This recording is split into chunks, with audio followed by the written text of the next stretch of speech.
എന്താ തൗഹീദ് എന്നറിയില്ല, എന്താ ശിർക്കാവുക അതും അറിയില്ല, ഞെളിഞ്ഞിങ്ങനെ നടക്കുക. എന്താ ശിർക്കാവുക അതാദ്യം മനസ്സിലാക്കുക. എന്താ ശിർക്കാവുക? ഇവിടെ നോക്കി, പടച്ചോനെയാണ് ഉപജീവനം കണക്കാക്കുക, അല്ലേ? അവൻ ഉദ്ദേശിക്കുന്നവർക്ക് അവനെ വിശാലാക്കും, അവൻ ഉദ്ദേശിക്കുന്നവരെ ഇടുങ്ങിയ അവസ്ഥയിൽ കൊടുക്കും. തീർന്നോ? ഒരു കാര്യം കൂടെ കേട്ടോളി. വമാമിൻ ദാബത്തിൻ ഫിൽ അർളി ഇല്ലാ അലല്ലാഹി റിസ്ഖുഹാ വയഅലമു മുസ്തഖറഹാ വമുസ്തൗദഹാ കുല്ലും ഫീ കിതാബിൻ മുബീൻ. ഖുർആനിലെ 11-ാം അധ്യായം 6-ാമത്തെ വചനം. നമ്പർ ഉദ്ധരിച്ച് പ്രസംഗിച്ചാ പോരാ, അനുസരിച്ച് ജീവിക്കുകയും വേണോ. എന്താ ഇതിനർത്ഥം? വമാമിൻ ദാബത്തിൻ ഫിൽ അർളി ഇല്ലാ അലല്ലാഹി റിസ്ഖുഹാ. ലോകത്ത് അല്ലാഹ് സൃഷ്ടിച്ച എല്ലാ മനുഷ്യർക്കും എല്ലാ ജന്തുക്കൾക്കും അല്ലാഹ് ഉപജീവനം ഏർപ്പെടുത്തിയിട്ടുണ്ട്. അത് അല്ലാഹുവിന്റെ മേലെ ബാധ്യതയാ. നിങ്ങൾ 50 കൊല്ലം ജീവിക്കെങ്കിൽ നിങ്ങൾ ഉപജീവനം എത്രയോ സഹസ്രാബ്ദങ്ങൾക്ക് മുമ്പ് അല്ലാഹ് തീരുമാനിച്ചിട്ടുണ്ട്. അതുകൊണ്ട് ഹക്കും ബാത്തിലും നോക്കി ഹക്കിന്റെ കൂടെ നിൽക്കേ, പട്ടിണി കിടക്കട്ടെ. ഞാനിത് പറയുമ്പോൾ ഒരു കാര്യം പറയാം. മുഹറം മാസത്തെ കുറിച്ചാണല്ലോ പറയുന്നത്. നിങ്ങൾ ആസിയ ബീവിയെ പഠിക്ക്, സഹോദരിമാരോടാ സുമയ്യ ബീവിയെ പഠിക്ക്, അല്ലേ? ഞാൻ കല്ലൂരിൽ പോയി, അപ്പൊ അവിടുത്തെ സ്ത്രീകളെയൊക്കെ വലിയൊരാള് ഇടക്കി വിട്ടിരിക്കാൻ, പോകരുത്, കാണരുത്, കേൾക്കരുത്. ഇനി എനിക്ക് പേടിയുള്ള ഒരു കാര്യം കൂടി ഞാൻ പറഞ്ഞുതരാം. നടക്കൂല എന്നൊന്നും ഇപ്പോഴത്തെ കണ്ടീഷൻസ് പറയാൻ പറ്റില്ല. ഈ ആളുകളോട്, മുജാഹിദുകളിൽപ്പെട്ട് നമ്മളോട് സലാം പറയരുത് എന്നുള്ള സർക്കുലർ ഇറങ്ങുമെന്ന് പഠിച്ചോളി. ഈ കോക്കസ നയിക്കുന്നത് ഈ പറഞ്ഞ ലീഡർ ആണെങ്കിൽ അതും വരെയിലപ്പുറം വരും. എത്രത്തോളം അറിയോ? പെണ്ണിട്ടാൻ പാടില്ല, ഓലെ കുട്ടികളെ കെട്ടരുത്, ഓല് തന്ന ചോറുന്നരുത്, ഓലോട് സർക്കുലർ അങ്ങനെയൊക്കെ വരും. കാരണം എ പി അബ്ദുൽ ഖാദർ ഇത് അറിയില്ല. ഞാൻ ഒരു കാര്യം കൂടി പറയാം. ആ നേതാവിനെ വഞ്ചിച്ചു, ഇവരെ ചതിച്ചു. അദ്ദേഹത്തോട് പല സാഹചര്യങ്ങൾ ഇവിടെ ഉണ്ട്. അദ്ദേഹത്തെ പുറത്താക്കിയ 2 ലെറ്ററുകള് വൈരുദ്ധ്യമുള്ളതാ. വിളിച്ചു ചോദിച്ചു. അപ്പൊ ചോദിച്ചു എന്താ കയ്യിലുള്ളത്? അവൻ ചോദിച്ചു, സാർ നിങ്ങളല്ലേ ഒപ്പിട്ടേ, നിങ്ങൾക്ക് അറിയില്ലേ? ഞാൻ ഒപ്പിടലേ ഉള്ളൂ, ഉള്ളടക്കറിയലില്ല. നമ്മുടെ എ പി അദ്ദേഹത്തിന് വേണ്ടി പ്രാർത്ഥിക്കും. അദ്ദേഹം എന്ന മഹാനെ ചതിച്ച ഇവരെ അല്ലാഹ് എന്താ ചെയ്യാൻ പോണത്? നമുക്ക് കാത്തിരുന്ന് കാണാം, നമുക്ക് കാത്തിരുന്ന് കാണാം. ഈ മഹാപ്രസ്ഥാനത്തെ ഹൈജാക്ക് ചെയ്ത് നിങ്ങൾക്ക് ഒരു സമ്മേളനത്തിൽ, ഒരു വീട്ടിൽ കല്യാണം നടക്കുമ്പോ ബാപ്പ പറയണത്, മോനെ ഈ കല്യാണത്തിൽ സഹകരിക്കണ്ട, അവിടെ അടങ്ങിയിരുന്നോ, ഞങ്ങൾ ചെയ്തോളാം. അതല്ലേ സർക്കുലർ? അതല്ലേ പത്രത്തിൽ ISM മിണ്ടണ്ട, MSM മിണ്ടണ്ട? നിങ്ങൾക്ക് അറിയില്ലേ, ഏതൊരു യുവജന പ്രസ്ഥാനത്തിന്റെയും ഏതൊരു സംഘടനയുടെയും ഏറ്റവും വലിയ ചാലക ശക്തി ഏതാ? യുവജന പ്രസ്ഥാനല്ലേ? ആ യുവജന പ്രസ്ഥാനത്തിന്റെ സ്വതന്ത്രമായ ദഅവത്തുകളെ നിർത്തിവെച്ചിട്ട് ആരെ തൃപ്തിപ്പെടുത്തുന്ന പ്രബോധനം നിങ്ങൾ ഹൃദയത്തെ തട്ടി ആലോചിക്ക്. ഈ ആളുകൾ, ഈ കോക്കസ് നമ്മൾ എങ്ങോട്ട് കൊണ്ടുപോകുന്നു എന്ന്. അല്ലാഹുവിന്റെ ദീനിന്റെ ശത്രുക്കളാണ് ഇവർ. ആ തിരിച്ചറിയണം. ഈ 5, ഞാൻ പറഞ്ഞല്ലോ 5 പേര്, ഈ 5 പേര് അല്ലാഹുവിന്റെ ശത്രുക്കളാണ്. എവിടെ സുന്നികൾക്ക് നടക്കാത്തവർക്ക് നടന്നു, എവിടെ മടവൂരികൾ വിചാരിച്ചിട്ട് വിജയിക്കാത്തവർ വിജയിപ്പിച്ചു. അവരിതിന്റെ മുഴുവൻ ബോഡികളെയും കീഴടക്കി, സ്ഥാപനങ്ങളെ കീഴടക്കി, ജാമിയയിൽ ഫിത്നയുണ്ടാക്കി, മുമ്പത്തെ പ്രിൻസിപ്പാളിനെ, ജമിയത്തുൽ സെക്രട്ടറിയെ ചവിട്ടി പുറത്താക്കി. അതിനുശേഷം അവിടെ മദീന യൂണിവേഴ്സിറ്റിയിൽ പോയി പഠിച്ച മഹാപണ്ഡിതന്മാരെ, ഹദീസിൽ പാണ്ഡിത്യമുള്ളവരെ, മദീനിമാരെ പുച്ഛിച്ചു. അവരെ പിടിച്ച് പുറത്താക്കി. അബൂബക്കർ സലഫിയെ പുറത്താക്കി, ഷമീർ മദീനിയെ പുറത്താക്കി, ഹംസ മദീനിയെ പുറത്താക്കി. അവര് പിന്നെ വേറൊരു സ്ഥാപനത്തിൽ ചെന്നു, തൃശൂർ, അവിടുന്നും പുറത്താക്കി. ഇവരാര്? കോളേജുകൾ കൈയടക്കി, പാവപ്പെട്ടവരെ വഞ്ചിച്ചും ചതിച്ചും ഇതെല്ലാം നേടി. ഇനി ഇതിൽ ഏറ്റവും അത്ഭുതം വേദനിപ്പിച്ചൊരു കാര്യം പറയട്ടെ. നമ്മുടെ പള്ളികളും നമ്മുടെ കോളേജുകളും ആരതാ? ഇവർ 5 ആള് പിരിച്ചിട്ട് വരെ പിന്നെ പാരമ്പര്യ സ്വത്താത്. മുജാഹിദുകളുടെ ചോരയും നീരുക. അവിടെ വരരുത്, കേറരുത്, ഇരിക്കരുത്. നിങ്ങളുടെ സ്വകാര്യ സ്വത്താണ് ഇത്. ഇത് പൊതുമുതല, പാവപ്പെട്ട മുജാഹിദിന്റേതായത്. അവന്റെ ചോരയും നീരും സൗദി അറേബ്യയിലോ UAE-യിലോ അതുപോലെ ഖത്തറിലോ ബഹ്റൈനിലോ ഒമാനിലോ ലോകത്തിന്റെ അഷ്ടദിക്കുകളിൽ ജീവിച്ച മുജാഹിദുകളുടെ ചോരയും നീരും അത് സ്വന്തമായി നിങ്ങൾക്ക് അനുഭവിക്കാനുള്ളതല്ല. ഇറങ്ങടാന്ന് പറയാൻ, ഇറങ്ങ് ദേശിന്റെ മോനെ എന്നാണ് ഈ പാലക്കാട് ജില്ലയിൽ ഒരാൾ പറഞ്ഞത്. ഇറങ്ങ് ദേശിന്റെ മോനെ, പ്രസിഡന്റ് പത്തിലിരിക്കുന്നവര്. നിങ്ങളാ സെൽഫികള്. മലയാളം ഇസ്ലാമിക് ക്ലാസ് റൂമിലുള്ളവരൊക്കെ എല്ലാരും തെമ്മാടികളാണ്.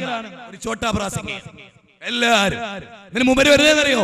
ഞാനിതാ ചില ആളുകളൊക്കെ മാന്യന്മാരുണ്ട് എന്ന് പറഞ്ഞിരുന്നു. അതെനിക്ക് പറ്റിയ തെറ്റാണ്, ഞാൻ മാപ്പ് ചോദിക്കുന്നു. അതിലൊരൊറ്റ മാന്യനുമില്ല. ആണോ? ആലോചിക്കണം, ചിന്തിക്കണം. എവിടെ എത്തി എന്ന് ആലോചിക്കണം. ISM-നെയും MSM-നെയും പ്രബോധനത്തെ തടഞ്ഞു, വിജ്ഞാനവേദി മുടക്കി.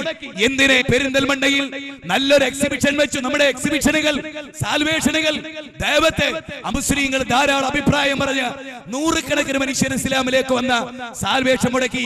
സമ്മേളനം ദൈവത്താന്നാ പറയുന്നത്. എന്ത് ദൈവത്തെ? ദൈവത്തെ മുഴുവനും മുടക്കി. പിന്നെ എന്താണ് ഇവരാവശ്യപ്പെടുന്നത്? എന്തറിയോ? ഇവർ 5 പേര് ചെയ്യുന്ന സകല തോന്നിയാസത്തെ, സകല തെമ്മാടിത്തത്തെ, റാമോളുന്ന നട്ടലില്ലാത്ത ആണും പെണ്ണും കെട്ട ശിഖണ്ഡിയാകണം ISM, MSM, KNM, മുജാഹിദുകൾ. അതിന് ഞങ്ങളെ കിട്ടില്ല. ഞങ്ങൾക്കൊരു പാരമ്പര്യമുണ്ട്, ഒരു മനഹജുസ് സലഫ് ഉണ്ട്. ഞങ്ങൾ എന്തിനെ എതിർക്കുന്നത്? KNM-നെ അല്ല, അറിഞ്ഞോളി, KJ-നെ അല്ല. KJ-നെയും KNM-നെയും ഹൈജാക്ക് ചെയ്ത് ചില ആളുകളുടെ സ്വാർത്ഥ താല്പര്യങ്ങൾ നിർവഹിക്കാൻ അവരിതിൽ ഉപയോഗിക്കുന്നു. ഞങ്ങൾ അതിനെതിരെ. ആ വസ്തുത നിങ്ങൾ ശരിക്കും മനസ്സിലാക്കുക. പിന്നെ വളരെ പ്രധാനമായി എന്റെ പേരിലൊക്കെ ധാരാളം ആരോപണങ്ങൾ. അതിലൊന്ന്, ഞാനൊരു മൊബൈൽ ഫോണിന്റെ ഉദാഹരണം പറയാം. സംഘടന എന്ന് പറഞ്ഞാൽ, എന്നിട്ട് ഇപ്പൊ പറയണെന്നറിയാം എല്ലായിടത്തും ഒരു നുണ. ഇത് കണ്ടോ, ഞാൻ എല്ലായിടത്തും ഉദാഹരണം പറയണം. ഈ മൊബൈലാണോ പ്രധാനം, ഈ കവറാണോ പ്രധാനം? രണ്ടിനും തുല്യ പ്രാധാന്യമാണോ? ആണോ? ഇതെന്തിനാ മക്കളെ? ഇതിന്റെ സേഫ്റ്റിക്ക് അല്ലേ? ഈ മൊബൈൽ കവർ എന്തിനാണ്? ഇതിന്റെ സേഫ്റ്റി. ഇതിൽ എന്തെങ്കിലും ഉണ്ടോ? ഇതിൽ നമ്പർ ഉണ്ടോ? ഇതിൽ കോണ്ടാക്ട് നമ്പർ ഉണ്ടോ? ഇത് വിളിക്കാൻ പറ്റുമോ? ഇതിലേക്ക് മെസ്സേജ് വരുമോ? ഈ കവറിലേക്ക് വരുമോ? ഇത് വെറും ഇതിനെ എന്തുകൊണ്ട്? ഇതാണ് പ്രധാനം. ഇനി ഒരാൾ ഇത് തച്ചു പൊളിച്ചിട്ട് ഇതിനെ മുറുക്കി പിടിച്ചാലോ? എന്നെ കൊന്നാലും ഞാൻ ഷഹീദാവും ഈ കവറിന് വേണ്ടി എന്നൊരു പടുജായിൽ പറഞ്ഞാലോ? ഓന പടുജായിലിന്റെ ബേക്കിൽ 2 വരയിട്ട് അല്ലേ? ആലോചിക്കേ. ഇത് ഞാൻ എന്താ പറഞ്ഞത്? സംഘടന എന്ന് പറഞ്ഞാൽ ആദർശത്തിന്റെ സുരക്ഷിതത്വത്തിനാ അല്ലേ? ഇതിന് പരിക്കേറ്റിയാലും ഇതിന് പരിക്കേറ്റാൻ പാടുണ്ടോ? ഉണ്ടോ? നിങ്ങൾ പറ. ഈ ആദർശത്തിന് പരിക്ക് പറ്റിക്കൊണ്ട് ഇതിനെ സംരക്ഷിക്കേണ്ട ആവശ്യമുണ്ടോ? ഒന്നുകൂടെ പറയാ, വളരെ ലളിതമായി പറയാം. നിങ്ങൾക്കറിയാം, സ്വർണ്ണക്കടയിൽ ചെന്നിട്ട് നമ്മൾ സ്വർണം വാങ്ങാറുണ്ട് അല്ലേ? സ്വർണം വാങ്ങിയാൽ ഒരു ചോന്ന കടലാസിൽ പൊതിഞ്ഞിട്ട് ഒരു ഫൈബർ പെട്ടിയിലിട്ടിട്ട്, ചെറിയ പെട്ടിയിലിട്ടിട്ട് തരും. അങ്ങനെ ഒരാള് സ്വർണം ഓവിചാലേക്ക് ഇട്ട്, ആ സ്വർണ്ണം എടുത്ത് ഓവിചാലേക്ക് ഇട്ടിട്ട് പെട്ടിക്ക് ഇങ്ങനെ മുറുക്കി പിടിക്കുക. 5-8 പേര് അയാൾ മൽപ്പെടുത്തുക, പറയാ ഞാൻ ഈ സ്വർണ്ണ പെട്ടിക്ക് വേണ്ടി മരിക്കുകയാണ്. കാരണം സ്വർണം സംരക്ഷിക്കുന്ന പെട്ടി എന്ന് പറഞ്ഞാൽ അതൊരു പെട്ടിയാണ്. അതില്ലെങ്കിൽ സ്വർണ്ണമില്ല എന്നിങ്ങനെ പറയുകയാണെങ്കിൽ ഓന് വേഗം ഉളമ്പാറേക്കൊണ്ടാറ് എന്നെ കൊണ്ടാ ചികിത്സിക്കും, പിരിവിടും അല്ലേ? ചെങ്ങൈമാരെ, സ്വർണ്ണാണോ പ്രധാനം, പെട്ടിയാണോ? നമ്മളെന്താ പറഞ്ഞത്? ആദർശമാണ് സ്വർണം. ആ ആദർശത്തെ സംരക്ഷിക്കാനാ പെട്ടി, അല്ലാതെ പെട്ടിയെ സംരക്ഷിക്കാനല്ല. ഞങ്ങൾ പറഞ്ഞ ആദർശത്തെ നശിപ്പിച്ചിട്ട് നിങ്ങൾക്കറിയോ, ഇതിലെ ഏറ്റവും പ്രധാനമായി നാം അറിയേണ്ട കാര്യങ്ങളിൽ ഒന്ന്, നമ്മുടെ കേരളക്കരയിൽ 2001 മുതൽ നമ്മളെ വിമർശിച്ചു മടവൂരികൾ. നമ്മുടെ സമ്മേളനം നടത്തി കൊച്ചിയിൽ, എറണാകുളത്തെ. അന്ന് ജിന്നി വിവാദം ആരെ നടത്തി? മടവൂരികൾ. നമ്മുടെ സാൽവേഷൻ നടത്തി തറമ്പട്ടേറ്റ്, അന്ന് അവർ ജിന്നി വിവാദയിൽ വന്നു. നമ്മുടെ ചങ്ങരകുളത്ത് സമ്മേളനം നടത്തി, അന്നും ജിന്നി വിവാദം. നമ്മുടെ എറണാകുളത്ത് സാൽവേഷൻ നടത്തി, അന്നും ജിന്നി വിവാദം. KNM നന്മയിലേക്ക് തിന്മക്കെതിരെ ക്യാമ്പയിൻ നടത്തി, അന്നും ജിന്നയായി ഇവർ വന്നു. എന്നിട്ട് അവരെന്ത് പറഞ്ഞു? നിങ്ങൾ ഏറ്റവും പ്രധാനമായി മനസ്സിലാക്കേണ്ട കാര്യം, അവരെന്ത് പറഞ്ഞു? മുജാഹിദുകൾ ജിന്നിനോട് പ്രാർത്ഥിക്കുന്നവരുണ്ട്. അന്ന് ഇവിടെ നേതാക്കന്മാർ മറുപടി കൊടുത്തു. ഇപ്പൊ പറയുന്നതോ? ഇപ്പൊ പറയുന്ന അന്ന് ചുമര ഇതേ കരിമ്പിലാക്കലാണ് ഞങ്ങളുടെ ജമിയത്തുൽ ഉലമയേക്കാൾ വലിയ പണ്ഡിതൻ. എന്താ? യാ ഇബാദത്തുൽ ശിർക്ക് എന്ന് പഠിപ്പിച്ച ആള് കരിമ്പിലാക്കലാണ്, അലിമൊല്ലയാണ്. നിങ്ങൾ ആലോചിച്ചവരെന്താ പറയുന്നത്? ഈ ജമിയത്തുൽ ഉലമയിലേക്കാൾ ആഴമേറിയ പണ്ഡിതന്മാരാണ് അവിടുത്തെ ആളുകൾ. അതല്ലേ ഇതിന്റെ പ്രഖ്യാപനം? അതായത് അവര് 10 കൊല്ലായി പറയുന്ന ഒരു കാര്യം അവരെ വാദപ്രകാരം ശിർക്ക്. നമുക്ക് തിരിഞ്ഞില്ല. നമ്മുടെ ജമിയത്തുൽ ഉലമ പിന്നെ എന്തെടുക്കിയിരുന്നു? അപ്പൊ ആരാ അവിടെ? നമ്മൾ എന്താ അംഗീകരിച്ച്? മടവൂരികൾ നമ്മളെ വിമർശിച്ചപ്പോ നമ്മൾ ശക്തമായി എതിർത്തു. ആ എതിർത്ത മുഴുവൻ കാര്യങ്ങളും തെറ്റായി പോയി. മടവൂരികൾ പറയുന്നതാണ് ശരി. എനിക്കിപ്പം ചോദിക്കാനുള്ള ഈ കോക്കസിനോട്, മടവൂരികളും നിങ്ങളും തമ്മിൽ ആശയപരമായി എവിടെ വിയോജിക്കുന്നത്? എവിടെ ഞങ്ങളെ വിയോജിപ്പ്? അത് ചോദിക്കും മുസ്ലിയാക്കന്മാരോട്. ഊരി ചിത്രണ്ടല്ലോ ക്ലിപ്പിംഗ് മുസ്ലിയാക്കന്മാര് തലയുമാലും മുറിച്ചിട്ട് അയാൾ ഒറിജിനൽ മുസ്ലിയാരാട്ടോ. ഞാൻ വളരെ നേരത്തെ സംശയിച്ച മുസ്ലിയാരായ, അതായത് വളരെ പ്ലാനിങ്ങോടുകൂടി സമസ്തക്കാർ ഇതിലേക്ക് കടത്തിവിട്ടൊരു മുസ്ലിയാരാകാനേ അയാൾ സാധ്യതയുള്ളൂ എന്നാണ് ഞാൻ പറയുന്നത്. മുജാഹിദ് പ്രസ്ഥാനത്തെ നശിപ്പിക്കുന്നതിൽ 2009 മുതൽ 12 വരെ വലിയ പങ്ക് വഹിച്ച ഒരു ഇസ്ലാമിന്റെ ശത്രു പട്ടികയിലായിരിക്കും അയാളുടെ സ്ഥാനം. നിങ്ങൾ മനസ്സിലാക്കണം. ഇത് ഗൗരവമായി പഠിക്കുകയും ഗൗരവമായി മനസ്സിലാക്കുകയും നാം ചെയ്യേണ്ടതുണ്ട്. തീർന്നില്ല, വളരെ പ്രധാനമായി. അപ്പൊ മടവൂരികൾ പറഞ്ഞുകൊണ്ടിരുന്ന, അപ്പൊ നിങ്ങൾ നോക്കേ, ഞാൻ താമസിക്കുന്ന പിന്നെ പുത്തനത്താണി ഭാഗത്ത് അവിടെയൊക്കെ വാരണാക്കരയിലെ ഒരു 9 മാസങ്ങൾക്ക് മുമ്പ് 9-10 മാസം മുമ്പ് കരിമ്പിലാക്കലിലെ ഒരു പോസ്റ്റർ, എന്താ, ജിന്നൂരികൾക്ക് മറുപടി, ജിന്നൂരികൾക്ക് മറുപടി. അതേ പ്രയോഗം ആരോപണം നടത്തി മൊയ്ലിയാര്, സലായിമാര്, ജിന്നൂരികൾ, അവര് വിളിച്ച അതേ കാര്യം അന്ന് നാം അവർക്ക് മറുപടി കൊടുത്തു. എത്രത്തോളം അറിയോ? Council CD മടവൂരികളുടെ കയ്യിലെത്തിച്ചല്ലോ. ഈ കോക്കസിലെ ലീഡറിന്റെ കൈകളിലൂടെ എത്തപ്പെട്ടല്ലോ. അന്ന് നമ്മുടെ സമുന്നതനായ നേതാവിന്റെ വാക്കെന്താ? അള്ളാഹുവിനുള്ള എല്ലാ കഴിവും നാം ജിന്നുകൾ ശൈത്താനെ വകവെച്ചു കൊടുത്തിട്ടുണ്ട്. അങ്ങനത്തോല് മുജാഹിദിലുണ്ട്. ഒരാളുണ്ടോന്ന് ഞാൻ ചോദിച്ചു, നേരിട്ട് വീട്ടിൽ പോയി ചോദിച്ചു. അദ്ദേഹം ഇരിക്കുന്ന കേമലിൽ കയറി ചോദിച്ചു. ഒരാളെ എന്നോട് ദേഷ്യം പിടിക്കരുത്. ഒരാളെ, ഒരു സമൂഹത്തെ, ഒരു പ്രസ്ഥാനത്തിന്റെ സമുന്നതനായ നേതാവ് ആ പ്രസ്ഥാനത്തിലെ പ്രവർത്തകരെ വേദനിപ്പിച്ചു. മാത്രമല്ല, നിങ്ങൾ ചിന്തിച്ചോ, ഈ പറഞ്ഞ കോക്കസ് ഉൾക്കൊള്ളുന്ന KNM-ന്റെയും KJ-യുടെയും ഓരോ പ്രവർത്തനങ്ങളും ആരെയാണ് വേദനിപ്പിച്ചത്? മുജാഹിദുകളെ. ആരെയാ സന്തോഷിപ്പിച്ചത്? മടവൂരികളെ, സമസ്തക്കാരെ, ഇവിടുത്തെ മുഴുവൻ മുസ്ലിം സംഘടനയെ. ഞാൻ ചോദിക്കുന്നു, ഒരാദർശ പ്രസ്ഥാനം അതിന്റെ അനുയായികളെ മുഴുവനും വേദനിപ്പിക്കുകയും അതിന്റെ ശത്രുക്കളെ ഫുൾ ടൈം സന്തോഷിപ്പിക്കുകയും അവർക്ക് മെറ്റീരിയൽസ് എത്തിച്ചു കൊടുക്കുകയും ചെയ്യുന്നുണ്ടെങ്കിൽ ഇവർ സത്യസന്ധരാണോ? ഇവർ ചാരന്മാരാണോ? ഇവർ ഇസ്ലാഹി പ്രസ്ഥാനത്തിന്റെ ശത്രുക്കൾ? നിങ്ങൾ മനസ്സിലാക്കണം. നിങ്ങൾ ആ കാര്യം മനസ്സിലാക്കണം. വളരെ ഗൗരവമായി നിങ്ങൾ മനസ്സിലാക്കണം. തീർന്നില്ല. ഞാനിവിടെ അത്ഭുതത്തോടു കൂടി പറഞ്ഞ് തീർക്കേണ്ട ഒരു കാര്യം, അതെന്താ അറിയാം? പത്രങ്ങളിലെല്ലാം ജിന്നിനോട് പ്രാർത്ഥിക്കുന്നവരുണ്ട്. എന്നെ ഇന്നലെ സൗദിയിൽ ജിദ്ദയില് ജോലി ചെയ്യുന്ന ഒരാള്, വളരെ പ്രിയങ്കരായിരുന്നു ഞങ്ങള്. അയാൾ നിലമ്പൂരുകാരനാണ്. ഞാൻ സംസാരിച്ചു. അയാൾ പറയണേ, ക്ഷേത്രത്തിലൊക്കെ തൗഹീദ് പറഞ്ഞ നിങ്ങൾ ഇപ്പൊ ജിന്നിനോട് പ്രാർത്ഥിക്കുന്ന സക്കരിയ സ്വലാഹിയുടെ ഗ്രൂപ്പിലാണ്. അതുകൊണ്ട് നിങ്ങൾ എനിക്ക് കാണുന്ന വേണ്ട. ആലോചിക്കണേ. വർത്താനം കേട്ടവർക്ക് എന്താ അറിയോ? ഫുൾ ടൈം തൗഹീദ് പറഞ്ഞ് നടക്കണം വല്ലമാരാവര്. ജീവിതത്തിൽ ഞങ്ങൾ ഒരു ദിവസം നിർവഹിച്ച ദൗത്യം നിങ്ങൾ ഒരു നൂറ്റാണ്ട് നിർവഹിച്ചിട്ടുള്ള മനുഷ്യരെ. ഒരു ദിവസം നിർവഹിച്ച ദൗത്യം നമ്മളെ പറ്റിയാ പറയണേ. ക്ഷേത്രത്തിലെ വിഗ്രഹങ്ങളെ നാട്ടി നിർത്തിയ വിഗ്രഹത്തെ നോക്കി ഇതിനെ ആരാധിച്ചാൽ നിങ്ങൾ നരകത്തിലാണ്. മാത്രമല്ല, ഒരു മന്ത്രിന്റെ പേരിലാണ് എന്നെ പുറത്താക്കിയെന്നുള്ള വിസ്തീർണം. ആ മന്ത്രി ചെയ്ത ശിർക്കിനെ വിമർശിച്ച ഏത് ആൺകുട്ടിന്റെ ആ കൂട്ടത്തിൽ? മൂപ്പര് തരുന്ന ഓശാരം വാങ്ങി എന്നല്ലാതെ, മൂപ്പര് ആനുകൂല്യത്തിൽ കിട്ടിയ വാങ്ങി അനുഭവിച്ചു എന്നല്ലാതെ, മൂപ്പര് ദർഗെ പോയിട്ട് മമ്പർ ഞങ്ങളോട് പ്രാർത്ഥിച്ച ശിർക്കല്ല. നിങ്ങൾക്ക് വാദമുണ്ടോ? ഞങ്ങൾ പറയണം. കാരണം നിങ്ങൾക്ക് പല വാദമുണ്ട്. ഇവരെ കൂട്ടത്തിലുള്ള വാദം എന്താ അറിയോ? ജിന്ന് ഹാജരായ ചോദിക്കാം. തിരുവനന്തപുരത്ത് മടവൂരികൾക്ക് മറുപടി മുസ്ലിയാരെ, ജിന്ന് ഹാജരായ ചോദിക്കാം. ജിന്ന് ഹാജരായാലും ചോദിക്കാൻ പാടില്ല, ഹാജറില്ലെങ്കിലും ചോദിക്കാൻ പാടില്ല. സാജിദ് വെച്ച ക്ലിപ്പിംഗ് ഇടും. ഇവരെ വാദം എന്താ? നമ്മളെ വാദം എന്താ? ജിന്ന് ഹാജരായാലും ഇല്ലെങ്കിലും ചോദിക്കാൻ പാടില്ല. ഇവരെ വാദം എന്താ? ജിദ്ദയിൽ പ്രസംഗിച്ചെന്താ? ഹാജറുള്ള ജിന്നോട് ചോദിക്കുന്നതിൽ ഒരു തെറ്റില്ല. തിരുവനന്തപുരത്ത് പ്രസംഗിച്ചെന്താ? തെറ്റില്ല. സാന്നിധ്യം ഉറപ്പിച്ച് തേടിയ കുഴപ്പമില്ല. ആറ്റിങ്ങൽ വെച്ചിട്ട് ഒരു മൊയിലേറെ ചോദ്യത്തിന് മറുപടി പറഞ്ഞ നമ്മളല്ല. ഇത് നേരെ തിരിച്ചടിക്കുക. നമ്മളല്ല. ഹാജരായ ജിന്നായാലും ഹാജറല്ലാത്ത ജിന്നായാലും തേടാൻ പാടില്ല. ഇസ്ലാം അനുവദിച്ചിട്ടില്ല.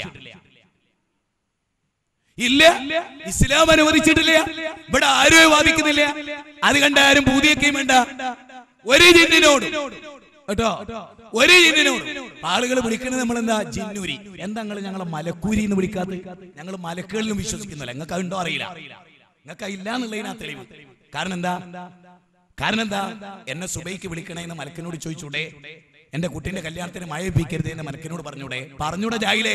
കാരണം മലക്ക് അള്ള കൽപ്പിക്കുന്നതേ ചെയ്യുള്ളൂ. പടുജാഹിലേ, മലക്കിനോട് അങ്ങോട്ട് ചോദിക്കാൻ പറ്റില്ല. നമ്മൾ അങ്ങോട്ട് പറയുന്നത് ചെയ്യാനല്ല മലക്കുകൾ.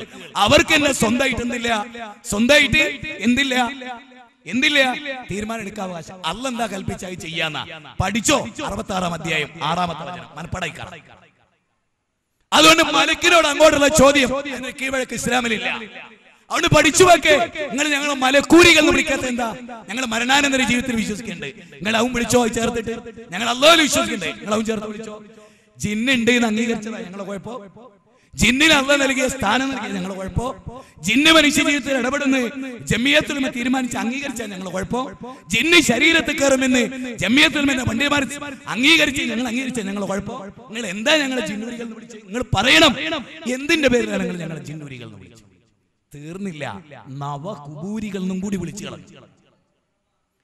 നവകുബൂരികൾ എന്നുകൂടി എന്ത് ചെയ്തു? വിളിച്ചു കളഞ്ഞു. എന്ത് വിളിച്ചു? നവകുബൂരികൾ എന്ന് വിളിച്ചു. എന്താ വിളിച്ചത്? നവകുബൂരികൾ എന്ന് പറഞ്ഞാൽ ഖബറാരാധന. എവിടെ? പരിഭാവനത്വം തുളുമ്പി നിൽക്കുന്ന ജാമിയയിലെ ക്യാമ്പസിൽ ജമിയത്തുൽ ഉലമയുടെ പണ്ഡിതന്മാരെയും KNM പണ്ഡിതന്മാരെയും നിർത്തിക്കൊണ്ട് അവർ പറഞ്ഞു അല്ലേ? ആലോചിച്ചേ. കുബൂരികൾ എന്ന് പറഞ്ഞാൽ എന്താ? ഖബറാരാധന നടത്തുന്നവർ നമ്മുടെ കൂട്ടത്തിലുണ്ടോ? നുണയല്ലേ അത്? കള്ളപ്രചരണമല്ലേ? എന്തിനധികം CD ടവറിൽ ജമിയത്തുൽ ഉലമയുടെ പരിപാടിയിൽ ഉത്തരവാദിത്തപ്പെട്ട KNM സ്റ്റേറ്റ് നേതാവ് പറയണത് മുജാഹിദുകൾക്കിടയിൽ ഇപ്പോൾ 2 വാദങ്ങളാണ്. ഒന്ന്, അല്ലാഹു അല്ലാത്തവരോട് പ്രാർത്ഥിക്കാം. 2, അള്ളാഹിനോട് മാത്രമേ പ്രാർത്ഥിക്കാവൂ. നുണയല്ലേ അല്ലേ? ആ നുണ എന്നോടൊരാൾ ചോദിച്ചാണ് എന്തിനാ ഞങ്ങൾ വിമർശിക്കുന്നത്? നേതാവല്ലേ പ്രായം ചെല്ലുമ്പോ നുണ പറയാന്നുള്ള ഹദീസ് ഉണ്ടോ? എനിക്കറിയില്ല. പ്രായം ചെന്ന ആളല്ലേ, നേതാവല്ലേ, അതുകൊണ്ട് മുവഹിദുകളെ മുശ്രിക്കാക്കാൻ ഹദീസ് ഉണ്ടോ? മുവഹിദുകളെ മുശ്രിക്കാക്കാൻ ഹദീസ് ഉണ്ടോ? മാത്രമല്ല, നമുക്കിടയിലുള്ള ചർച്ച എന്താന്ന് ഒരു സ്റ്റേറ്റ് നേതാവിന് അറിയില്ലെങ്കിൽ സാധാരണക്കാരുടെ സ്ഥിതി എന്താ? നമ്മൾ അവരെ കുറ്റം പറഞ്ഞു വരേണ്ടോ? എന്നെ ഞെട്ടിപ്പിച്ച മറ്റൊരു കാര്യം എന്താ അറിയും? ഇപ്പൊ താടി നീട്ടൽ ഉലുവാണ്, നിര്യാണ്ട മേലെ തുണി കൊടുക്കൽ ഉലുവാണ് എന്നൊക്കെ പ്രസംഗിച്ചല്ലോ. ആ പ്രസംഗത്തിന് റിസൾട്ട് ഉണ്ടായി. എന്ത് റിസൾട്ട്? നെഗറ്റീവായ റിസൾട്ട്. എന്താ നെഗറ്റീവായ റിസൾട്ട്? നെഗറ്റീവായ റിസൾട്ട് താടി ചെറുതാക്കിയവരുണ്ടായി, നരിയാണിന്റെ താഴേക്ക് തുണിയെടുക്കുന്നവരുണ്ടായി അല്ലേ? നരിയാണിയുടെ താഴേക്ക് തുണിയെടുക്കുന്നവരുണ്ടായി. ഞാൻ ഈ മിനയിൽ വെച്ച് വളരെ താടി സമൃദ്ധമായി നീട്ടിയ ഒരു ആലപ്പുഴ ജില്ലക്കാരനെ കണ്ട, എന്റെ പ്രിയങ്കരനായ ഒരു സുഹൃത്തിനെ. അയാൾ ഉമിക്കേരി പോലെ താടിയാക്കി, നിങ്ങളുള്ള താടിയായിരുന്നു, എന്നെ പോലെ നിങ്ങളുള്ള താടി. അത് ഉമിക്കേരി പോലെ. ഞാൻ ചോദിച്ചു എന്ത് പറ്റി നിങ്ങൾക്ക്? എന്താ നിങ്ങൾക്ക് പറ്റിയത്? അപ്പൊ ഇയാൾ എടുത്തേമ്പോ എന്നോട് പറയാ, ഞാനിപ്പോൾ ഒരു പുതിയ മുജാഹിദാണ്, ജിന്നിലും പിശാചിലും ഒന്നും ഇല്ലാത്ത മുജാഹിദ്. എവിടെ എത്തി? നിങ്ങൾ ആളെ പേര് പിന്നീട് ചോദിച്ച ആളെയും പറയണം, ഫോൺ നമ്പർ തരുങ്ങൾ വിളിച്ചു ചോദിക്കാം, സാക്ഷികളും ഉണ്ട്. എവിടെ എത്തി? പല സ്റ്റേറ്റ് നേതാക്കന്മാരും താടി കുറച്ചു. താടി ആദരിച്ചവർ അതിനെ വടിച്ചു കളഞ്ഞു. നരിയാണിന്റെ മേലെ തുണിയെടുത്ത് ഇവരുടെ പ്രസംഗം കൊണ്ട് CD ടവറിലെ പ്രസംഗം കേട്ട്. ഇനി എന്റെ ചോദ്യം, സക്കറിയ സ്വലാഹിന്റെയും മുജാഹിദ് ബാലുശ്ശേരിന്റെയും ഒക്കെ പ്രസംഗം കേട്ട് ജിന്നിനോട് തേടുന്ന ഒരുത്തനെ ഹാജരാക്കുക. ജിന്നെ എന്നെ രക്ഷിക്കണേ, സഹായിക്കണേ എന്ന് പറയുന്ന ഒരുത്തനെ ഇല്ല. പ്രിയപ്പെട്ടവരെ, നുണയാണ്. നമ്മൾ ആരും അങ്ങനെ പറയില്ല. ആരും അങ്ങനെ പ്രസംഗിച്ചിട്ടില്ല, പ്രസംഗിക്കുകയില്ല. ജീവിതത്തിന്റെ ഏത് ഘട്ടത്തിലും, എന്തിനധികം യൂനുസ് നബി അലൈഹിസ്സലാം ആകാശത്ത് രാത്രിയുടെ ഇരുട്ട്, കാർമേഘം ഇട്ടിരിക്കുന്ന ഇരുട്ട്, സാഗരം നിർമ്മിച്ച അതിന്റെ തിരമാലകൾ സൃഷ്ടിച്ച ഇരുട്ട്, ആഴക്കടലിന്റെ ഇരുട്ട്, മത്സ്യത്തിന്റെ വയറാകുന്ന ഇരുട്ട്, 5 ഇരുട്ടറകൾക്കുള്ളിൽ നിന്ന് പോലും ഏറ്റവും വിജനതല്ലേ ഒരു മത്സ്യത്തിന്റെ വയറ്റിൽ ഒരാളില്ലാതെ, ആരോടൊന്നും പറയാനില്ലാത്തൊരു ഘട്ടം. ആ ഘട്ടത്തിൽ യൂനുസ് നബി പടച്ചോനോടാ പ്രാർത്ഥിച്ചെന്ന് ആയത്തോതി പഠിപ്പിച്ചു കൊടുത്തവരാണ് അല്ലേ? നമ്മുടെ നേരെയാ പറയണേ നമ്മൾ ജിന്നിനോട് പ്രാർത്ഥിക്കാന്ന് പറഞ്ഞു. നുണയല്ലേ?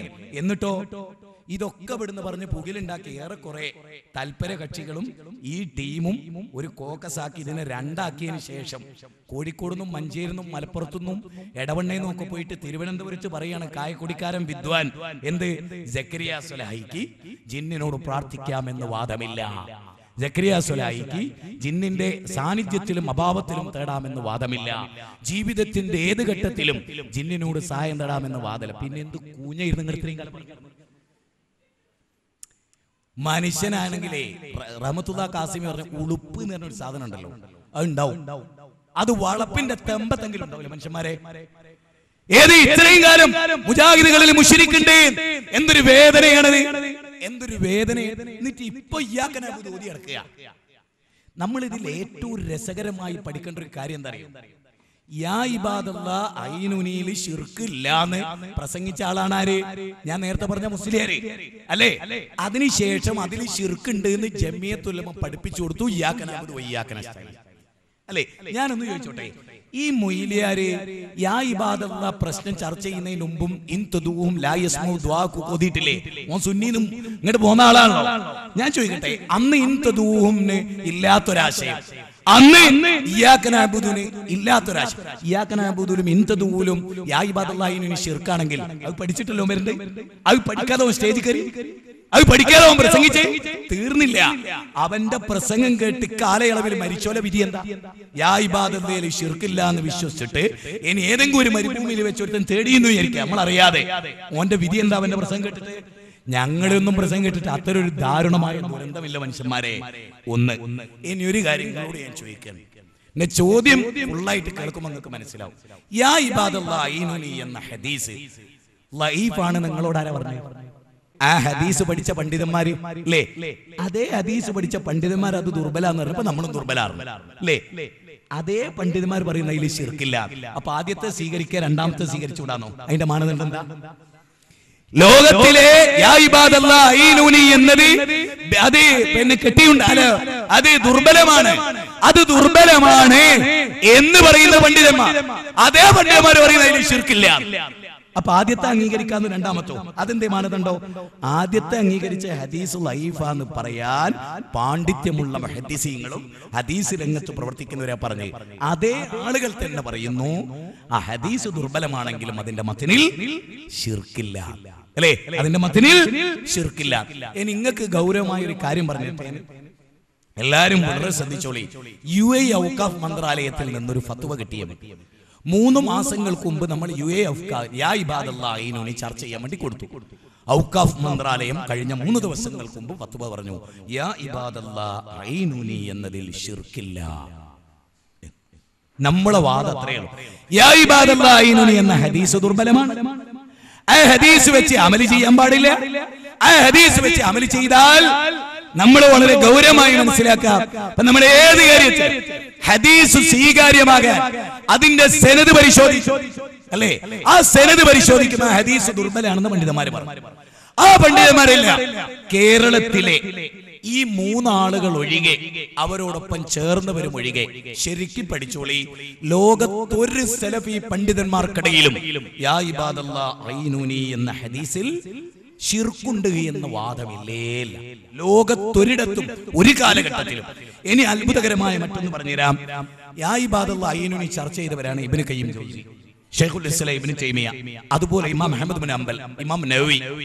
അവരെ ഒരു പണ്ഡിതന് കാലഘട്ടത്തിൽ ജീവിച്ചിരുന്ന ഒരു സലഫി പണ്ഡിതനും അവർ മുശ്രിക്കാണെന്നോ അവർ ശിർക്കിന്റെ പ്രചാരകരാണെന്നോ ഒരിക്കൽ പോലും വാദിച്ചിരുന്നില്ല. നിങ്ങൾ മനസ്സിലാക്കി, കേരളത്തിലല്ലാതെ യാ ഇബാദല്ലാഹ് ഉദ്ധരിച്ചതിന്റെ പേരിൽ ആ ഉദ്ധരിച്ചവരെ മുശ്രിക്കാക്ക KP ഉദ്ധരിച്ചിട്ടുണ്ട്. KP മുഹമ്മദ് മൗലവി 30 കൊല്ലങ്ങൾക്ക് മുമ്പ് അദ്ദേഹത്തിന്റെ അത്തവസ്സുൽ എന്ന പുസ്തകത്തിൽ യാ ഇബാദല്ലാഹ് ഉദ്ധരിച്ച്. എന്തിന്? കുബൂരികൾ. നിങ്ങൾ ശരിക്കും മനസ്സിലാക്കി ആരാണ് ഇവിടെ ശിർക്കിന്റെ പ്രചാരകരായത് എന്ന് ഞാൻ ഈ പോയിന്റ് പറയുമ്പോൾ നിങ്ങൾക്ക് മനസ്സിലാവും. യാ ഇബാദല്ലാഹി ഐനുനി എന്നതിൽ ശിർക്കില്ല എന്ന് മണ്ണാർക്കാട് നമ്മൾ പറഞ്ഞു. അതിനുശേഷം വർഷങ്ങൾ ഒരുപാട് പിന്നിട്ട് 2004 ശേഷം നിങ്ങൾ ആലോചിച്ച് സുലൈമാൻ സക്കാഫി അലവി സക്കാഫിയും ഇത് പറഞ്ഞപ്പോ അതിന് നമ്മൾ ഹദീസ് ലഈഫാണ്, സ്വീകാര്യമായ ഹദീസല്ല, അതുകൊണ്ട് അമല് ചെയ്യാൻ പാടില്ല, തർക്കത്തിലിരിക്കുന്ന ഇസ്തിഹാസക്കത്ത് തെളിവല്ല എന്ന് പറഞ്ഞപ്പോ അവർക്ക് അവരുടെ ഒരു വാദമാണ് മുറിഞ്ഞ് തകർന്നു പോയത്. ഏത് വാദം? ഇമാമിങ്ങളെ മുശ്രിക്കാക്കുന്നവരാണ് മുജാഹിദുകളെന്ന് സ്ഥാപിക്കാൻ സക്കരിയ സ്വലായിയുടെ മറുപടി കൊണ്ട് അവർക്ക് സാധിച്ചില്ല. എന്നാൽ മൂവാറ്റുപുഴയിലെ വാദപ്രതിവാദം കൊണ്ട് അവർക്ക് എന്ത് സാധിച്ചു? അതാണ് നൗഷാദ് ഹസനി ചാടിയണീറ്റ് അൽഹംദുലില്ലാഹ് വാദപ്രതിവാദം വിജയിച്ച്.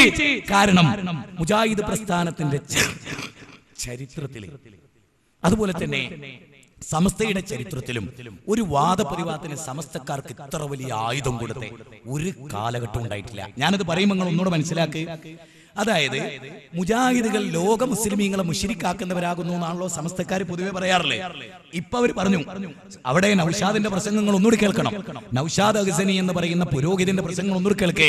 അവർ കണ്ടോ, ലോക മുസ്ലിമീങ്ങളായ ഇമാം അഹ്മദ് ബിൻ ഹംബലും ഇമാം നവവിയുമില്ലാത്ത സ്വർഗം അത് നിങ്ങളുടെ നരകമായിരിക്കും. ഇത് പറയുക വഴി പാവപ്പെട്ട സമസ്തക്കാരെന്താ വിചാരിക്കുക? സാധാരണ മുസ്ലിമീങ്ങളെ മാത്രമല്ല അവർ മുശ്രിക്കാക്കല്, ലോക ഇമാമിയങ്ങളെ മുശ്രിക്കാക്കി ഇവർ ആ ഇമാമിയങ്ങൾ ചെയ്തിട്ടുണ്ടെങ്കിൽ, അത് ഇവര് ഇമാമിയങ്ങളെ മുശ്രിക്കാക്കിയിട്ടുണ്ടെങ്കിൽ ഈ ഇമാമുകൾ ശിർക്ക് ചെയ്യില്ല എന്ന് ഞങ്ങൾക്ക് ഉറപ്പാണ്. അതുകൊണ്ട് മൊയ്തീൻ ശൈഖയെ രക്ഷിക്കണേ, ബദരീങ്ങളെ കാക്കണേ, മമ്പ്രതങ്ങളെ രക്ഷിക്കണേ എന്ന് പറഞ്ഞാൽ ഒരു കുഴപ്പമില്ല എന്ന് മനസ്സിലാക്കി അതിൽ ഉറച്ചു നിന്ന് അവൻ മുശ്രിക്കായി മരിക്കുകയാണ്. അപ്പൊ ആരാണ് ഇവിടെ ശിർക്കിനെ അരക്കട്ടുറപ്പിച്ച് മരിപ്പിക്കുന്നത്? ഈ മൂവർ സംഘം. ശരിക്കും നിങ്ങൾ പഠിച്ചോളി. ഇനി എന്താ ഉണ്ടാകാൻ പോണത്? സമസ്തയിലെ മുസ്ലിയാക്കന്മാർ മുഴുവനും ഇറങ്ങിയിട്ട് അവരെന്ത് പറയും? ഇമാമിയങ്ങളെ മുശ്രിക്കാക്കുന്നവർ. ഇന്ന് വരെ ഇമാമിയങ്ങളെ മുശ്രിക്കാക്കുന്നവരാണ് നമ്മളെ പറ്റി പറഞ്ഞപ്പോ നമുക്ക് പിടിച്ചിക്കാൻ കഴിഞ്ഞു. അതാണല്ലോ ഉസങ്കടിയിലെ വാദപ്രതിവാദത്തിൽ ഈ കായക്കുടിക്കാരൻ തന്നെയല്ലേ ഞങ്ങളല്ല നിങ്ങളാണ്. ഇപ്പോഴോ ഞങ്ങളല്ല നിങ്ങളാണ്.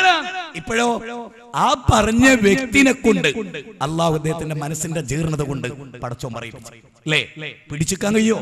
നമുക്ക് പിടിച്ചിക്കാൻ കഴിയില്ലേ? നമ്മളോടൊരു ചോദ്യം, അമ്ന നഷ്ടപ്പെട്ട ആളാണ് സ്വലാഹി. ആണോ? ശരിക്കും അമ്ന ആർക്കാ നഷ്ടപ്പെട്ട്? അതുകൊണ്ടല്ലേ പോസ്റ്റർ മുഴുവനും കീറിയ യുക്തിവാദികളുടെയും നിരീശ്വരവാദികളുടെയും പ്രസംഗം പോലും കേൾക്കരുത് നമ്മൾ ഇന്ന് വരെ പറഞ്ഞിട്ടുണ്ടോ? ഉണ്ടോ? ചേകന്നൂർ മൂലയിൽ നമ്മൾ തെറ്റിപ്പോയപ്പോ ഉണ്ടായത് എന്താ അറിയുന്നത്? ഓർമ്മകളുടെ തീരത്ത് വായിക്കുകയും ടൗൺ ഹാളിൽ, കോഴിക്കോട് ടൗൺ ഹാളിൽ, ചേകന്നൂർ ഇവിടെ, അതിന്റെ പുറത്ത് നമ്മുടെ നേതാക്കന്മാര് എന്നിട്ട് സദസ്സിന് ചോദിക്കാൻ വാദപ്രതിവാദം പേടിയില്ലാതെ ചേകന്നൂർ പഴച്ചു പോയപ്പോ നമ്മളോ അങ്ങോട്ട് നോക്കിയാ കണ്ണ് ചൂന്നാണ്, ഇങ്ങോട്ട് പോയാ അന്റെ ജോലി നിർക്കും, ഞങ്ങോട്ട് വന്നാ അല്ലതാ. അങ്ങനെ പേടിപ്പിച്ച് ഭീഷണിപ്പെടുത്തി എന്റെ ഓർമ്മകളിൽ ഇമാം അഹമ്മദ് ബിൻ ഹംബലിന്റെ കാലഘട്ടത്തിലെ കൃത്യമായ ഓർമ്മകൾ നിലനിൽക്കണം. അതുകൊണ്ട് നിങ്ങൾ എല്ലാവരും സഗൗരവമായി ഈ വിഷയത്തെ ആലോചിക്കണം. ഇനി മാത്രമല്ല കേട്ടോ, ഇതിലൊരു പോയിന്റോടെ നിങ്ങളൊന്ന് ആലോചിച്ചേ. സുന്നികൾ സാധാരണ 1:30 വരെയൊക്കെ പ്രസംഗിക്കും അല്ലേ? 1:30 വരെ 2 മണി വരെയൊക്കെ ക്ലിപ്പിംഗ് ഇട്ട് പ്രസംഗിക്കാറുണ്ട് സുന്നികൾ. മടവൂരികളുമായി പടർന്ന എ.പി. അബ്ദുൽ ഖാദർ മൗലവി പറയുന്ന ഒരു വാക്കുണ്ട്. അന്ന് പ്രസംഗിച്ചപ്പോ എ.പി. അബ്ദുൽ ഖാദർ 10 മണിയിലധികം പ്രസംഗത്തിന്റെ സമയമായപ്പോ എ.പി. പറയാൻ, പാതിരാവായത് നമ്മുടെ ശരീരപ്പെട്ടല്ല, അത് നമുക്കില്ലാത്തതാണ്. ഇതൊക്കെ പണ്ട് മൊയ്ലിയാന്മാര് ആ ക്ലിപ്പിംഗ് ഉണ്ട് നമ്മുടെ കയ്യിൽ. ഇൻഷാ അല്ലാഹ് 6ാമത്തെ MT വിഷനിൽ ഞാൻ ഇടും. മനസ്സിലായോ? 6ാമത്തെ MT വിഷനിൽ അത് വരും. മനസ്സിലായോ? ഇപ്പോഴോ 12:30 ആയിട്ടും തികയുന്നില്ല. കാരണം നുണ പറയണേ ടൈം കൂടുതൽ എടുക്കും. മുശ്രിക്കാക്കൽ സമ്മേളനം നടക്കണമെങ്കിൽ ഒരുപാട് സമയം എടുക്കും. നേരെ മറിച്ച് അതല്ലാത്തതിനോ വളരെ സിമ്പിളായി നമുക്കത് പരിഹരിക്കാവുന്ന പ്രശ്നങ്ങൾ. ഇനി ഇപ്പോഴും ഞങ്ങളോടൊരു കാര്യം പറഞ്ഞുതരാം. സക്കറിയ സുലാഹിയും എന്നെയും ഇതുപോലുള്ള ആരെയും അഭിപ്രായപ്പെടുന്നുണ്ടോ അവരൊക്കെ വിളിച്ചൊരു ടേബിളിന്റെ ചുറ്റിൽ ഇരുന്നാൽ ഞങ്ങൾക്കാർക്കും ആ വാദമല്ല, നിങ്ങൾക്കും ആ വാദമല്ല, ഖലാസ് കഴിഞ്ഞ് നിങ്ങളും ആ വിഷയം ചർച്ച ചെയ്ത് നിർത്തി, ഞങ്ങളും നിർത്താം, അതോടുകൂടി നന്നായി, സമ്മേളനം വമ്പിച്ച വിജയവും. പക്ഷെ ഇവർ തയ്യാറാവില്ല. കാരണം മൂപ്പര് ചില ആളുകൾക്ക് ചില കരാർ കൊടുത്തിട്ടുണ്ട്, ഇത്ര ദിവസത്തിനുള്ളിൽ ഇത് കൃത്യമായിട്ട് പിളർത്തി തരും, എനിക്ക് ഇന്നെന്ന ഓഫർ കിട്ടിയാൽ മതി, ഇന്നെന്ന കാര്യങ്ങൾ ചെയ്തെന്നാൽ മതി എന്നൊക്കെ. ഇപ്പൊ പറഞ്ഞു പറയണത് എന്താണെന്നറിയോ? നമുക്ക് ലീഗിനെ തൃപ്തിപ്പെടുത്തണം, നമുക്ക് രാഷ്ട്രീയ പാർട്ടികളെ തൃപ്തിപ്പെടുത്തും. പരസ്യമായിട്ട് പ്രസംഗിച്ചാണ് എന്റെ നാട്ടിൽ പുത്തനത്താണി വന്നിട്ട് വലിയ നേതാവ്, ലീഡർ, അതുകൊണ്ടാണ് എന്നെ പുറത്താക്കിയത്. അതുകൊണ്ടാണ് പുറത്താക്കി. ഞാൻ ഒന്ന് ചോദിച്ചോട്ടെ, ഞാൻ ലീഗിനെയും കമ്മ്യൂണിസ്റ്റും ഒന്നും കുറ്റം പറയുന്നില്ല. ലീഗും കമ്മ്യൂണിസ്റ്റുകാർക്കും നമ്മളോടാണോ കടപ്പാട്, നമുക്ക് അവരോടാണോ കടപ്പാട്? നമ്മൾ തെരഞ്ഞെടുത്ത് പ്രതിനിധികളാക്കി അധികാരത്തിൽ കയറ്റിയോണ്ടല്ലേ ഇവർക്ക് ആ സ്ഥാനത്തിരിക്കാൻ കഴിഞ്ഞേ? അല്ലേ? നമ്മൾ വോട്ട് കൊടുത്തിട്ടല്ലേ ഇവരൊക്കെ സ്ഥാനത്തെത്തിയത്? അതുകൊണ്ടാണല്ലോ ജനപ്രതിനിധി എന്ന് പറയുന്നത്. ജനങ്ങൾ തെരഞ്ഞെടുത്ത് അവരെ ആവശ്യങ്ങൾ നിർവഹിക്കാനുള്ള പ്രതിനിധി. ഓരോ സഹായം ചെയ്തതിന് വലിയ വണ്ടക്കാക്ഷരത്തിൽ നിർത്തേണ്ട കാര്യമുണ്ടോ? ഓരോ ഉത്തരവാദിത്തതാണ്. ഓഫീസിലെടുത്ത് ഒപ്പിടാൻ ഏൽപ്പിച്ച വലിയ നേതാവ് തന്നെ അന്റെ ഉപ്പ് കാരണത്താൽ എന്ന് പറയുന്നുണ്ട്. ഓനെ ഇടാൻ ഏൽപ്പിച്ച ഓനെ ചെയ്തിട്ടില്ലെങ്കിലോ ഓന്റെ കുറ്റക്കാരൻ അല്ലേ? നമ്മൾ വോട്ട്. ഇനി മാത്രമല്ല, ലീഗുകാർക്ക് ഏറ്റവും കടപ്പാടുള്ള ഒരേ ഒരു പ്രസ്ഥാനത്തെ മുജാഹിദ് പ്രസ്ഥാന. ലീഗിന് നല്ലൊരു ചരിത്രം ഉണ്ടെങ്കിൽ അത് മുജാഹിദ് നേതാക്കന്മാർ നയിച്ച ലീഗിന്റെ ചരിത്ര അല്ലേ? മുജാഹിദിന്റെ നേതാക്കന്മാരാ ലീഗിനെ നയിച്ച് നല്ല മനുഷ്യര് പരലോകത്തെ പേടിക്കുന്നേ. അതുകൊണ്ട് നല്ല അഡ്രസ് ഉള്ളൊരു കാലഘട്ടം ഉണ്ടായിരുന്നു. പിന്നെ ഇവിടുത്തെ എല്ലാ പാർട്ടികളും ലീഗിനെ കാല് വാരിയിട്ടുണ്ട്, നമ്മളൊഴികെ, മുജാഹിദുകൾ ഒഴികെ. നിങ്ങളൊന്ന് മനസ്സിലായിക്കൂടെ? അതുകൊണ്ട് നമ്മളോട് അവർക്കാ കടപ്പാട്, അവരോട് നമുക്കല്ല. ഇനി ഒരു ഗിവ് ആൻഡ് ടേക്ക് പോളിസി എന്നുള്ളവർക്ക് ആവാം, ഒരു വിരോധമില്ല. പക്ഷെ ഒരു ആദർശ പ്രസ്ഥാനത്തിന്റെ പ്രബോധനം മാറ്റി നിർത്താൻ ലീഗിന്റെ തൃപ്തിന്റെ കാര്യം ഉണ്ടോ? ഇല്ല, അതിന്റെ കാര്യമില്ല. അങ്ങനെയല്ല ആദർശ പ്രസ്ഥാനം. ഈ ആദർശ പ്രസ്ഥാനത്തിന് ഉപകരിക്കുന്ന പ്രബോധകരാര് എന്ന തിരിച്ചറിവാണ് അത് ഉണ്ടാവണം. അതുകൊണ്ട് എനിക്ക് നിങ്ങളോടൊരു അപേക്ഷയുണ്ട്. എന്റെ പ്രസംഗങ്ങളും സാജിദിന്റെ പ്രസംഗങ്ങളും കേൾക്കുന്നതല്ലോ. ഏറ്റവും കൂടുതൽ കേരളത്തിൽ പ്രസംഗിക്കുന്ന പ്രസംഗികർക്കെതിരെയാണ് ഇവർ തിരിയുന്നത്. ഇനി ഓരോന്നും ഇവർ വെട്ടിനിരത്തും. അപ്പോഴൊന്നും നേരം വെളുക്കാത്ത അവസ്ഥ നിങ്ങൾക്ക് ഉണ്ടായിരുന്നു. നിങ്ങൾ തിരിച്ചറിയാം, മുജാഹിദ് പ്രസ്ഥാനത്തെ ഇവർ നശിപ്പിക്കും, KJU ഇവർ നശിപ്പിക്കും, KNM ഇവർ നശിപ്പിക്കും. ഇനി നോക്ക്, നമ്മുടെ സാൽവേഷനുകളൊക്കെ ഒന്ന് ചരിത്രത്തിലോ എന്ത് കോൾമയിൽ കൊള്ളുന്നുണ്ട്, നമുക്ക് എത്ര രോമാഞ്ചമുണ്ട്. അതൊക്കെ തകർത്തതാരാ? അതുകൊണ്ട് ഓരോ രംഗത്തും നമ്മൾ കൂടുതൽ കൂടുതൽ ബോധവാന്മാരാവുകയും, നേരത്തെ പറഞ്ഞ പോലെ ജിന്നിനോട് തേടുന്ന ആരും ഇതിലില്ല, ജിന്നിനോട് പ്രാർത്ഥിക്കുന്ന ആരും ഇതിലില്ല. ജീവിതത്തിന്റെ ഏതെങ്കിലും ഒരു ഘട്ടത്തിൽ ജിന്നിനോട് തേടാം എന്ന് പറയുന്ന ആരുമില്ല. ഒരു ഫത്വയുമായി ബന്ധപ്പെട്ട ചർച്ച മാത്രമാണ്. ആ ചർച്ച പണ്ഡിതന്മാരെ നടത്തിക്കോട്ടെ, നമുക്കതിൽ വിരോധമില്ല. ഒരു മുജാഹിദും ജീവിതത്തിന്റെ ഒരു സാഹചര്യത്തിലും അള്ളാഹിനോടല്ലാതെ ഒരു പടപ്പിനോടും ജീവിതത്തിൽ തേടാൻ പാടില്ല എന്ന് പറഞ്ഞവരാ നമ്മൾ. അതാണ് നമ്മുടെ വിശ്വാസം. അത് നിങ്ങൾ ശരിക്കറിയാം. അത് വിജനതയായാലും ഭിത്തിയുടെ മറവായാലും സാന്നിധ്യത്തിലായാലും അസാന്നിധ്യത്തിലായാലും ഒരു സൃഷ്ടിയോടും ഇബാദത്താകുന്ന തേട്ടം നിർത്താൻ പാടില്ല എന്ന് വിശ്വസിക്കുന്നവരാണ് നമ്മൾ. അതുകൊണ്ട് തന്നെ ഈ കാര്യങ്ങൾ മനസ്സിലാക്കി കാര്യങ്ങളെ വസ്തുതാപരമായി വിലയിരുത്തി എനിക്ക് നിങ്ങൾ നൽകിയ ആ സമയത്തിന്റെ പരിധിയിൽ നിന്നുകൊണ്ട് ഞാൻ അവസാനിപ്പിക്കുകയാണ്. ഇനി അങ്ങോട്ടുള്ള ദിനങ്ങളിൽ പരമാവധി നമ്മളിപ്പോ ഒരു 5-10 പ്രോഗ്രാം നമുക്ക് ഈ പ്രശ്നം എന്താണെന്ന് ജനങ്ങളെ പഠിപ്പിക്കേണ്ടതുണ്ട്. കാരണം നമ്മളൊക്കെ ആയിട്ട് ബന്ധപ്പെട്ട് നേരത്തെ പറഞ്ഞ പോലെ ഞാൻ പറഞ്ഞത്രേ, എന്ത് മുജാഹിദ് ബാലുശ്ശേരി ഇല്ലാത്ത എന്ത് മുജാഹിദ് പ്രസ്ഥാനമാണ് എന്ന് ഞാൻ ചോദിച്ചു. പച്ച നുണയാണ് ആ ലീഡർ പ്രസംഗിക്കുന്നത്. ഞാൻ എന്താ പറഞ്ഞറിയോ, ആദർശമില്ലാത്ത മുജാഹിദ് പ്രസ്ഥാനം എന്തിനാ നമുക്ക്? ആദർശമില്ലാത്തൊരു സംഘടന എന്തിനാ നമുക്ക്? നമ്മളൊക്കെ എത്ര ദുർബലരാണ്. ഇതിനെ കെട്ടിപ്പടുത്ത് ഒരുപാട് ആളുകളുടെ കൂട്ടായ്മയെ ഇത് അല്ലേ. ഇനി ഞാൻ ജനിക്കുന്നതിന് മുമ്പ് ഇവിടെ മുജാഹിദ് പ്രസ്ഥാനം ഉണ്ടല്ലോ. അപ്പൊ പിന്നെ ഞാനില്ലാത്ത മുജാഹിദ് പ്രസ്ഥാനത്തിന് എന്ത് പ്രസക്തി? അന്ന് പ്രസക്തി ഇല്ലേ? അന്ന് പ്രസക്തി ഇല്ലേ? അപ്പൊ നുണ പറയാൻ ഞാൻ പാലപ്പെട്ടിയിൽ അങ്ങനെ പ്രസംഗിച്ചു. ഞാൻ പ്രസംഗിച്ചിട്ടില്ല കൂട്ടരെ. ആ ജാതി പടുജാഹിലിയത്തൊന്നും നമുക്കില്ല. ഇന്ന് വരെ നിങ്ങൾക്ക് ആർക്കെങ്കിലും എന്റെ ഒരു വൈരുദ്ധ്യം വന്നിരിക്കാൻ കഴിഞ്ഞിട്ടുണ്ടോ? ആദർശ രംഗത്ത് എന്റെ ഏതെങ്കിലും ഒരു ക്ലിപ്പ് പ്രമാണത്തിനെതിരായിട്ട് നിങ്ങൾക്ക് കിട്ടിയിട്ടുണ്ടോ? പ്രമാണങ്ങൾക്കെതിരെ മാത്രമേ ഉള്ളൂ അല്ലേ പല മുസ്ലിയാക്കന്മാരെയും ക്ലിപ്പിങ് അല്ലേ, പല പ്രാസംഗികമാരുടെയും അല്ലേ. പറഞ്ഞു എവിടെ എത്തി? ഞങ്ങൾ താമസിക്കുന്ന ചേലൂർ ക്ലിനിക്ക് ഉണ്ട്, പെണ്ണിന്റെ മാനവും നാണവും ഒക്കെ കെടുത്തി എന്ന് പറഞ്ഞ് സർക്കുലർ ഞാൻ ഇന്നലെ ഒരാളെ സംസാരിച്ചപ്പോൾ അയാൾ പറഞ്ഞെന്നറിയോ, മുട്ടിന് ആത്മീയ ചികിത്സാ കേന്ദ്രങ്ങൾ തുടങ്ങിയിട്ടുണ്ട് മുജാഹിദുകൾ. ഞാൻ പറഞ്ഞു മുട്ടിന് വേണ്ട, ഒരൊറ്റ കേന്ദ്രത്തിൽ നിങ്ങൾ എന്നൊന്നും കൊണ്ടുപോയി അനങ്ങണില്ല. ഒരു സ്ഥലത്ത് കൊണ്ടുപോയി അല്ലെ അവിടെ എങ്ങനെ പറയും? ഞാൻ പറഞ്ഞു എന്തിനാണ് നിങ്ങൾ ഇങ്ങനെ പറയുന്നത്? എന്നെ കൊണ്ടുപോയി ഒരു കേന്ദ്രത്തിൽ കൊണ്ടുപോയി KNMന്റെ സർക്കുലറിൽ APയുടെ സീൽ വെച്ച വഞ്ചകരെ നിങ്ങളോട് ചോദിക്കുന്നു, മുജാഹിദുകൾ നടത്തുന്ന കേന്ദ്രം എവിടെയാണ്? ഇല്ലട്ടോ, നുണയാണ്, പച്ച നുണയെ പറയും. നുണ പറയാൻ CD ടവറിൽ മീറ്റിംഗ്, നുണ ചെയ്യാൻ CD ടവറിൽ മീറ്റിംഗ്. അതിനെ നമ്മൾ എതിർക്കുന്നത്. ഒരു പോയിന്റ് കൂടെ പറഞ്ഞ് അവസാനിപ്പിക്കുകയാണ്. ഒരു പോയിന്റ് കൂടെ, പഴയ മുജാഹിദ് സെന്ററിലെ ആ മുജാഹിദ് സെന്ററിൽ നമ്മൾ ഇരുന്ന കാലം, ആ പഴയ മുജാഹിദ് സെന്ററിൽ നമ്മൾ ഇരുന്ന കാലം, ആ കാലത്ത് മർക്കസുദ്ദേവ ഉണ്ടാക്കി. അപ്പൊ നമ്മൾ രണ്ടായി. പഴയ മുജാഹിദ് സെന്ററിൽ നിന്ന് മർക്കസുദ്ദേവ എന്ന ആശയത്തിലേക്ക് കടന്നപ്പോ അതൊരു ഭിന്നിപ്പിന്റെ തുടക്കമായിരുന്നു. വീണ്ടും പഴയ മുജാഹിദ് സെന്ററിൽ നിന്ന് CD ടവർ എന്ന സങ്കല്പം ഉണ്ടായപ്പോ രണ്ടാമത്തെ പിളർപ്പ്. അതിന്റെ അടിസ്ഥാന പോയിന്റ് കൂടെ പറഞ്ഞുതരാം. പഴയ മുജാഹിദ് സെന്ററിന് ഒരു പ്രത്യേകത ഉണ്ടായിരുന്നു. APയും TPയും ഇവിടെ ഇരുന്ന അതിന്റെ തൊട്ടപ്പുറത്തിനുണ്ടാവും ESമാര്, അതിന്റെ നടുവിലുണ്ടാവും MSമാര്. അപ്പൊ പഴയ മുജാഹിദ് സെന്ററിൽ എല്ലാവർക്കും പരസ്പരം കാണാമായിരുന്നു. മർക്കസുദ്ദേവ ഉണ്ടാക്കിയപ്പോ കുറെ സ്വകാര്യ മുറികളായി, ഓരോരുത്തർക്ക് സെപ്പറേറ്റ്. CD ടവർ ഉണ്ടായപ്പോ ശീതീകരിച്ച ചില്ലുകൂടുകളിൽ ഓരോ നേതാക്കന്മാരെ പ്രതിഷ്ഠിച്ചു. അവ KNMനെ ISമാരെ കാണാൻ കഴിയില്ല, ISമിന് KNMനെ കാണാൻ കഴിയില്ല, MSമിനെ കാണാൻ കഴിയില്ല. അവിടെ ഫസാദ് ഉണ്ടാക്കുന്നവരെയും ഫിത്ന ഉണ്ടാക്കുന്നവരെയും അപ്പുറത്തെ കേബിളിൽ ഇരിക്കുന്ന KNMനെ കുറിച്ച് ISമിനെ കുറിച്ച് KNMോ പറയുന്നതൊന്നും ആർക്കും കേൾക്കാൻ കഴിയില്ല. അതാണ് എനിക്കൊരു അഭിപ്രായം. CD ടവറും മർക്കസുദ്ദേവയും ഒക്കെ ഉപേക്ഷിച്ച് എല്ലാരും പഴയ മുജാഹിദ് സെന്ററിലേക്ക് കയറിയ ഒരു പരിധി വരെ ഫിത്നയുടെ എല്ലാ പീസുകൾ ഉപേക്ഷിച്ചിട്ട് ഖുർആനും സുന്നത്തും അനുസരിക്കുന്നിടത്തേക്ക് നമ്മൾ മടങ്ങിപ്പോകും. ഞാൻ അവസാനിപ്പിക്കുകയാണ്. നമ്മൾ ദൈവത്തിന് വേണ്ടി ഇനി ഇറങ്ങണം. ഒരു 5-10 പരിപാടികൾ ഇങ്ങനെ നടന്നു കഴിഞ്ഞാൽ ബാക്കിയുള്ളത് മുഴുവനും നമുക്ക് സ്വതന്ത്രമായി നിർവഹിക്കാനുള്ള ദൈവത്താണ്. ഒരുപാട് മനുഷ്യന്മാർ മരിച്ചു പിരിഞ്ഞു പോകും. ഒരുപാട് മനുഷ്യന്മാർ വളരെ ഗുരുതരമായ തെറ്റിദ്ധാരണകൾ പ്രചരിപ്പിച്ചുകൊണ്ട് ആളുകൾ ഇങ്ങനെ ഞാൻ അവസാനിപ്പിക്കാൻ പറയുന്നത്, ഹജ്ജിന്റെ സമയത്ത് മിനാ ടെന്റിൽ ക്ലാസ് എടുത്തപ്പോ ഹിദായയുടെ ഹംസ എന്ന് പറഞ്ഞ ഒരാൾ, ഞാനത് പേര് പറഞ്ഞുകൊണ്ട് ബൈലക്സിൽ ഒരു പക്ഷേ അവർ കേൾക്കുന്നുണ്ടാവും. ഹജ്ജിനൊക്കെ പോയ മനുഷ്യന് നുണ പറച്ചിലൊക്കെ നിൽക്കുന്നതാണ് നമ്മൾ വിചാരിക്കുക. ഹജ്ജിനൊക്കെ പോയ കുറച്ചൊക്കെ ഒരു പരിഭാവനത്വവും പടച്ചോനെ പേടിയൊക്കെ ഉണ്ടാവും.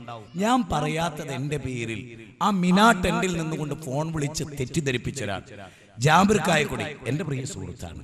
നിങ്ങൾക്ക് അറിയുമെന്നറിയില്ല, ബൈലക്സിൽ ഏറ്റവും കൂടുതൽ ജാബിർ കായക്കൊടിക്ക് വേണ്ടി പ്രാർത്ഥിക്കാൻ ആവശ്യപ്പെട്ട ഒരു പ്രഭാഷകനാണ്. എല്ലാ സന്ദർഭത്തിലും വളരെ വൈകാരികമായി. ഇനി എന്താണ്ടായെന്ന് വെച്ചാൽ, ഞാനവിടെ KNM-ന്റെ ജൗഹർ എനിക്കോട് കൊണ്ടുവന്ന ഹജ്ജ് ഗ്രൂപ്പിൽ പോയി. പല ആളുകളും എന്നെ കണ്ടതടിച്ചില്ല.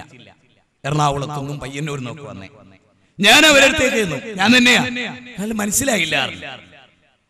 പയ്യനോട് ഞാൻ പറഞ്ഞു മനസ്സിലാവൂല, ഇപ്പൊ നിങ്ങൾക്ക് നമ്മളെ മനസ്സിലാവൂല, നിങ്ങൾക്ക് ഇപ്പം വേറെ ചില ആളുകളെ മനസ്സിലാവൂ എന്ന് പറഞ്ഞു. അപ്പൊ സലാം പറയാൻ മടി, ചിരിക്കാൻ മടി. എന്നിട്ട് ഞാൻ പറഞ്ഞു, മരണം ഏത് നിമിഷവും വരും. ബഹുമാനനായ ജാബിർ കായക്കൊടി മരിച്ചു. അദ്ദേഹത്തിന്റെ ജ്യേഷ്ഠന്റെ വിശ്വാസപ്രകാരം എന്റെ പ്രയോഗതാണ്, യാ ഇബാദല്ലാഹ് ഐനൂനിയിൽ ശിർക്കില്ല എന്ന് വിശ്വസിച്ച ആളാണ് ആര്? ജാബിർ കായക്കൊടി. അപ്പൊ ഇവരുടെ വാദപ്രകാരം ജാബിർ മുശ്രിക്കായിട്ടാ മരിച്ചു.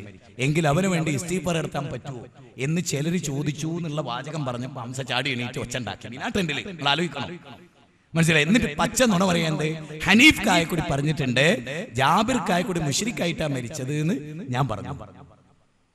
അത് കേട്ട സാക്ഷികൾ അവിടെ. എന്നിട്ട് ഇപ്പോഴും വന്നോണ നമ്മളൊക്കെ വിചാരിച്ച എന്താ, തലമുണ്ടനൊക്കെ ചെയ്ത് അജ്ജൊക്കെ കഴിഞ്ഞു വന്നാൽ കുറച്ചൊക്കെ ഒരു റബ്ബിനെ പെടും, ഒരാഴ്ചയെങ്കിലും. ഇത് മിനാ ടെന്റിൽ നിന്ന് എന്നെ വിളിക്കുകയാണ് ഈ തോന്നിയാസവും പറഞ്ഞുകൊണ്ട്. ആലോചിച്ചു നോക്കണം നിങ്ങള് ഈ നുണ. ഞാൻ പറഞ്ഞത് എന്താ, മാത്രമല്ല ഇവരുടെ വാദത്തിൽ ആത്മാർത്ഥത ഉണ്ടെങ്കിൽ അതെനിക്ക് പറയാനുള്ളത്. അബ്ദുൽ ജബ്ബാർ മൗലവി മരിച്ചാലും സക്കറിയ സുലൈം മരിച്ചാലും ഇവർ മയ്യത്ത് നിസ്കരിക്കാൻ പാടില്ല. കാരണം വിശുദ്ധ ഖുർആൻ ഇവരുടെ വാദപ്രകാരം വിലക്കിയിട്ടുണ്ട്.